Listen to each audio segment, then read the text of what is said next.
오늘의 말씀은 사무엘상 2장 12절에서 21절까지의 말씀입니다. 엘리의 아들들은 행실이 나빠 여호와를 알지 못하더라.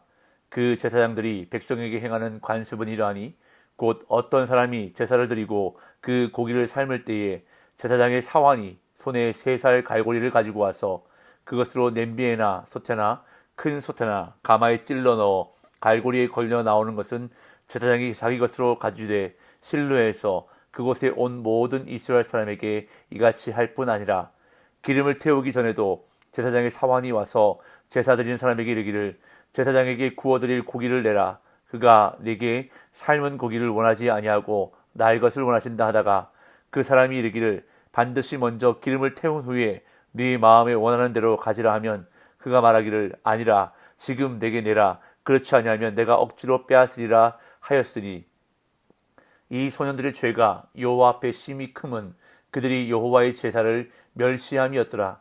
사무엘은 어렸을 때에 세마포 에봇을 입고 여호와 앞에서 섬겼더라.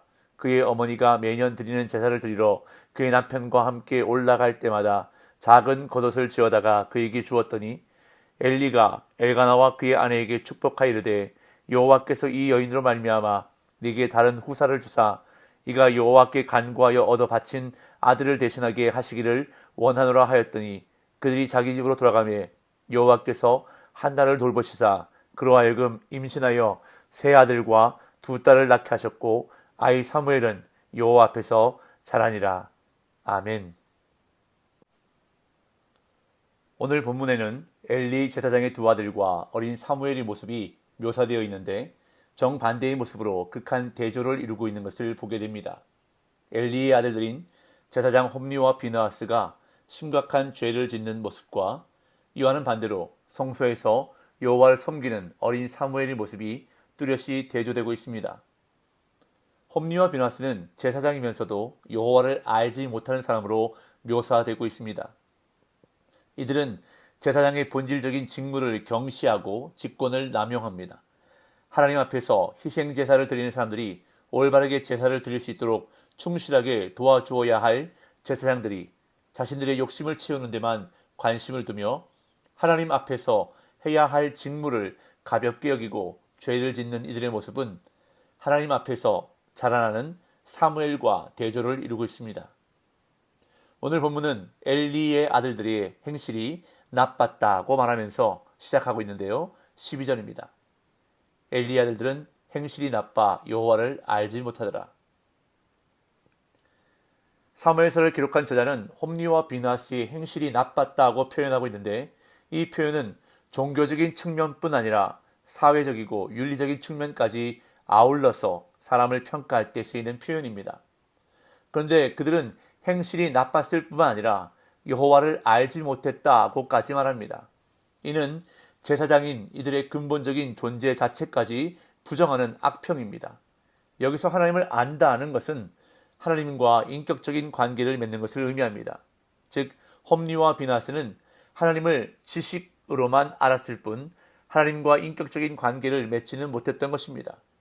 그랬기에 그들에게 있어서 제사장이라는 직분은 자신들의 욕심을 채우는 데만 사용되었던 것입니다. 13절 14절 그 제사장들이 백성에게 행하는 관습이 이러하니 곧 어떤 사람이 제사를 드리고 그 고기를 삶을 때에 제사장의 사환이 손에 3살 갈고리를 가지고 와서 그것으로 냄비에나 솥에나 큰 솥에나 가마에 찔러 넣어 갈고리에 걸려 나오는 것은 제사장이 자기 것으로 가지되 실로에서 그곳에 온 모든 이스라엘 사람에게 이같이 할 뿐 아니라.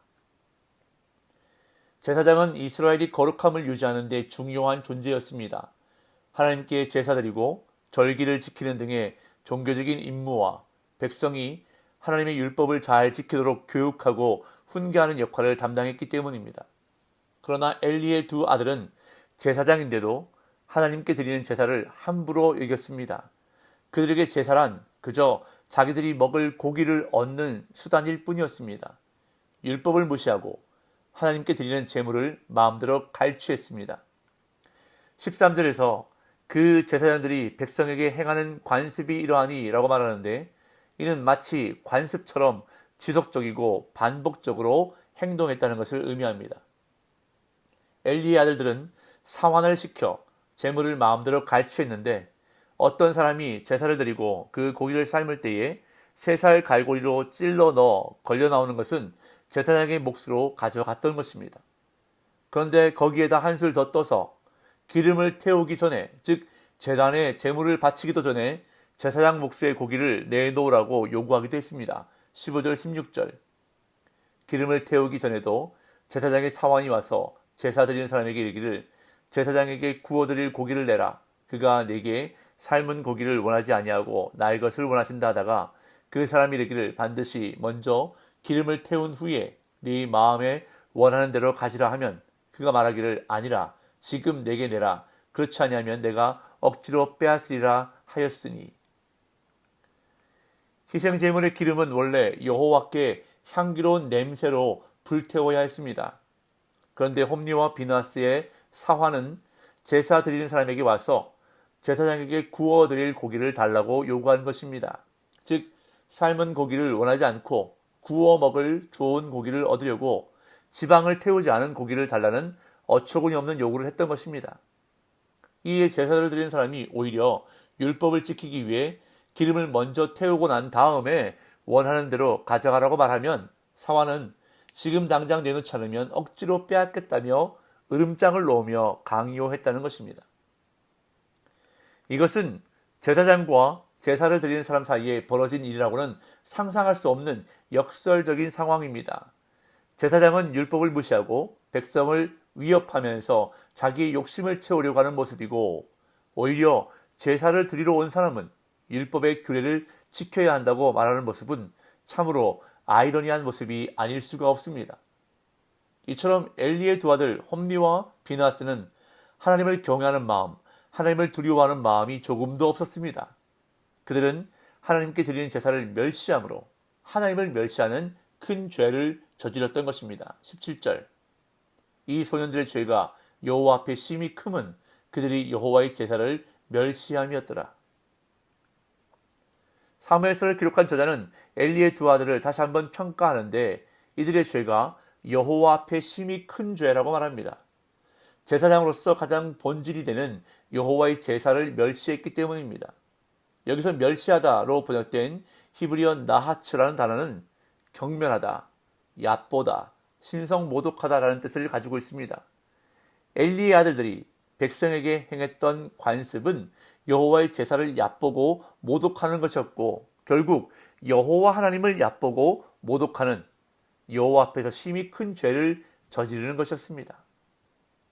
그러나 이와는 반대로 사무엘에 대해서는 여호와 앞에서 섬겼다고 말씀합니다. 18절 19절. 사무엘은 어렸을 때에 세마포 에봇을 입고 여호와 앞에서 섬겼더라. 그의 어머니가 매년 드리는 제사를 드리러 그의 남편과 함께 올라갈 때마다 작은 겉옷을 지어다가 그에게 주었더니. 앞에서 엘리의 두 아들이 저지른 상상을 뛰어넘는 죄를 고발한 다음 이어지는 본문은 성소에서 자라던 사무엘에 대해서 이야기합니다. 홈리와 비나스가 여호와 앞에서 심히 큰 죄를 저질렀던 반면에 사무엘은 어린 시절부터 여호와 앞에서 곧 성소에서 섬겼다고 말하면서 엘리의 두 아들과 사무엘이 더욱 선명하게 대조되고 있습니다. 그러면서 사무엘이 세마포 에봇을 입었다고 말합니다. 여기서 말하는 에봇은 겉옷을 가리키는데 흉패가 달린 제사장 의복과는 구분되지만 성소와 관련해서 입는 특별한 옷으로 여길 수 있습니다. 따라서 어린 사무엘이 이런 특별한 옷을 입었다고 말함으로써 그의 특별한 지위를 드러내는 동시에 엘리의 아들들과 더욱 뚜렷하게 대조하여 묘사하고 있는 것입니다. 엘리의 아들들이 하나님의 제사를 멸시했던 것과 달리 사무엘은 여호와 앞에서 섬기는 자로 성장해 갔던 것입니다. 사무엘의 어머니 한나는 매년 제사를 드리러 성막에 올라갈 때마다 사무엘의 성장에 맞추어 아들을 위해 겉옷을 만들어 가져다 주었고 이렇게 어린 아들을 성막에 바친 엘가나와 한나에게 엘리는 하나님이 자녀를 대해주시기를 축복했습니다. 20절 21절. 엘리가 엘가나와 그의 아내에게 축복하여 이르되 여호와께서 이 여인으로 말미암아 네게 다른 후사를 주사 이가 여호와께 간구하여 얻어 바친 아들을 대신하게 하시기를 원하노라 하였더니 그들이 자기 집으로 돌아가매 여호와께서 한나를 돌보시사 그로 하여금 임신하여 세 아들과 두 딸을 낳게 하셨고 아이 사무엘은 여호와 앞에서 자라니라. 어린 사무엘을 성막에 바친 엘가나와 한나에게 엘리는 하나님이 다른 자녀를 더해 주시기를 축복했고 그 축복이 이루어져 한나는 세 아들과 두 딸을 낳았습니다. 이는 엘리의 축복 때문이 아니라 엘가나와 한나가 그런 복을 받을 만큼 진실하게 하나님을 섬겼으며 또한 사무엘이 성막에서 하나님 앞에 신실하게 잘 자라고 있었기 때문일 것입니다. 21절에 보면 여호와께서 한나를 돌보셨다라고 말씀하는데 이 표현은 하나님이 특별한 관심을 두고 마음을 쓰시는 것을 표현할 때 주로 사용되는 표현입니다.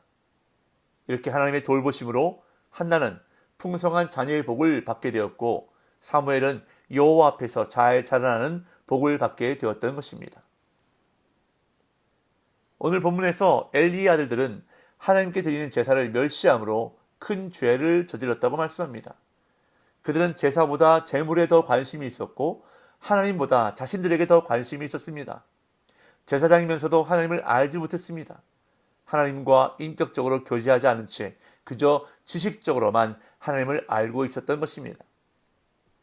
그런데 어쩌면 오늘날 교회 안에서도 이렇게 하나님을 예배하고 섬기는 사람들이 있을지 모릅니다. 하나님과 인격적인 교제나 관계는 없이 그저 형식적으로 예배하거나 또는 예배에는 별 관심이 없이 다른 것에 더 관심을 가지고 교회에 나오고 있지는 않은지 우리는 우리의 예배 생활을 돌아볼 필요가 있다는 것입니다. 그 무엇보다 하나님께 드리는 예배가 중요합니다. 예배를 가장 중요한 가치로 여기며 사는 저와 여러분들이 되시기를 간절히 소망합니다. 그래서 예배에 최선을 다하며 예배를 통해서 주시는 하늘의 복을 받아 승리하며 살아가는 저와 여러분들의 삶 되시기를 예수님의 이름으로 축복합니다.